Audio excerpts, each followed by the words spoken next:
Hey subscribers, welcome to video number 2. This is the Sun in Aquarius, of course beginning with the transition from Capricorn to Aquarius, and then talking about the aspects of the Sun during the month, including the 2 lunations, one of which is an eclipse this month.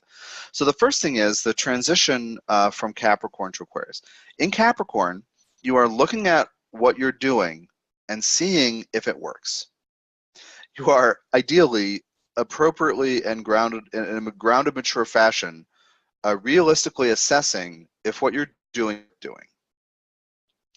It's about a long-term plan, but you're focused on what's happening right now, and is it going to get you there? It's like a focus on now, though.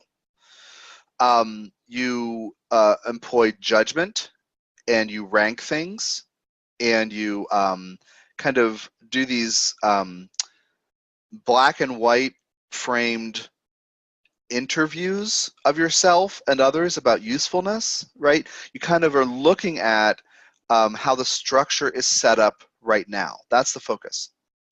Now, Aquarius is about creating the future and departing from what's happening now into another place. So they're both they both have Saturn rulership. So there's something about the productivity that they have in common, and it's important.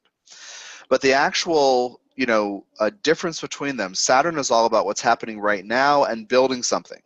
The Aquarius thing is looking ahead. Now, there is a little looking ahead thing with Capricorn. We have to have a long-term plan, but the focus again is on right now. So the transition from Capricorn to Aquarius is, if I, in Capricorn, have my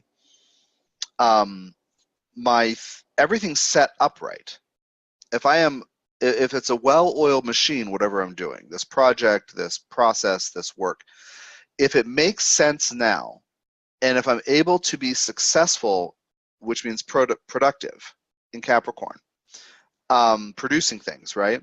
Building something. When the shift goes into Aquarius, okay, great, this is happening now, great. Where is all this headed? What does the future look like? More importantly, what do I want the future to look like? That's the real point of Aquarius. In your astrological studies, you will have learned that Aquarius is about groups, hopes, friends, and ideals. Well, ideals, hopes. I like hopes, friends, and wishes. I like to take this back to goals. What goals do you have? What do you want your future to look like?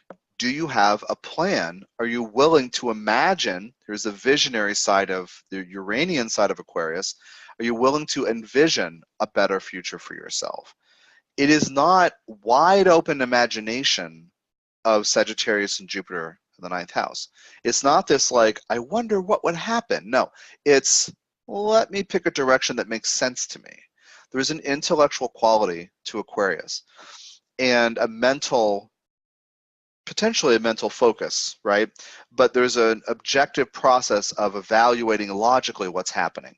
So right now, as the Sun enters Aquarius, if you have been, and this will apply to any planet going from Capricorn to Aquarius, especially slower ones, but if you have been paying attention to the details and you have been streamlining processes and making things efficient, well, then you have a solid foundation, and then you can look ahead. Where is all this headed? And then this hopes, friends, or friends and groups thing about Aquarius. Allies. You can't make the future as you wish to see it by yourself. So we have networks, groups, we have friends, people who want the same things as you or head in the same direction. Co-ops, networks, associations, political parties, all these kinds of things that are forward-looking. And many Aquarius type groups or 11th house of Uranian groups see value in what they're doing, and a lot of other people don't. So there's this kind of almost insular quality once you find the right group, and you can work together to create something that maybe not everybody sees value in. You can think about like